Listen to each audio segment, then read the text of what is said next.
இதற்கு திரளாக கலந்து கொண்டிருக்கின்ற ஈரமான ஆசிரியர் பெருமக்கள் அனைவரையும் வருக வருக என வரவேற்று வணக்கத்தையும் கூறுகிறேன்.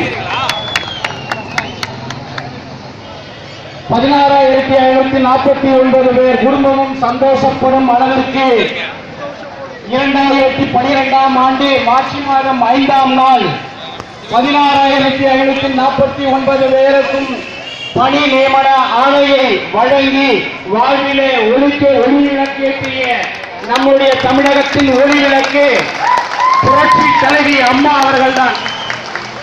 நாங்கள் எல்லாம் பல ஆண்டு காலம் இந்த பகுதி நேர ஆசிரியராக நியமிக்கப்பட்ட உடற்கல்வி, ஓவியம், தையல், இசை, கட்டிடக்கலை, தோட்டக்கலை, தையல், கம்ப்யூட்டர் போன்ற 8 வகையான பணியினை ஒட்டுமொத்தமாக அந்தந்த பிரிவுகளுக்கு 4000, 3000, 1500 என்று பிரித்து இவர்கள் எல்லாம் பல ஆண்டு காலமாக தோல்வின்றி ஓய்வாக எந்த வேலை வாய்ப்பும் இன்றி தத்தளித்துக் கொண்டிருக்கின்ற இந்த தருவாயிலே அவர்களுடைய வாழ்விலே ஒளிவேற்றும் விதமாக தமிழக முதல்வர் புரட்சி தலைவி அம்மா அவர்கள் 2012 மார்ச் 5ஆம் தேதி ஒரு ஆணையை பிறப்பித்தார்கள்.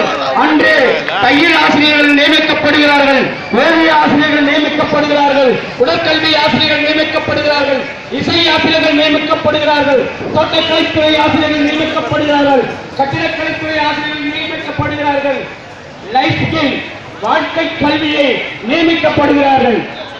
வகையாக தங்களையும் ஆசிரியராக மதித்து கிட்டத்தட்ட 20 ஆண்டு காலம் 30 ஆண்டு காலம் இந்த பயிற்சியை முடித்து காத்துக் கொண்டிருந்த நிலையில் சென்ற ஆட்சி காலத்தில் கூட நமக்கு முன்னுரிமை கொடுத்து வேலை வாய்ப்பு கொடுக்காத சூழ்நிலையில் புரட்சி தலைவி அம்மா அவர்கள் இவருடைய வாழ்க்கையை ஒதுக்கி வேண்டும், இவர்களும் ஆசிரியர்கள் தான், இவருடைய கலை தொண்டு மாணவர்களுக்கு பயன்பட வேண்டும், கல்வி உயர வேண்டும் என்றால் கலை தொண்டு உயர வேண்டும், கலை ஆசிரியர்களை நியமனம் செய்ய வேண்டும், அவர்கள் மூலமாக மாணவர்களுக்கு நல்லது கிடைக்கும் என்ற விதத்தில் 16,549 பேரை ஒரே கையெழுத்தில புரட்சி தலைவி அம்மா அவர்கள் நம்மை நியமனம் செய்தார்கள்.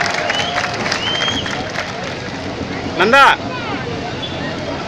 கை தூக்கு, அப்படி இல்ல இப்படி தூக்கணும். கிட்டத்தட்ட இந்த பணியானது 4 ஆண்டு காலமாக பணியாற்றிக் கொண்டிருக்கிறோம். ஆண்டு காலம் முடிவடைந்த நிலையில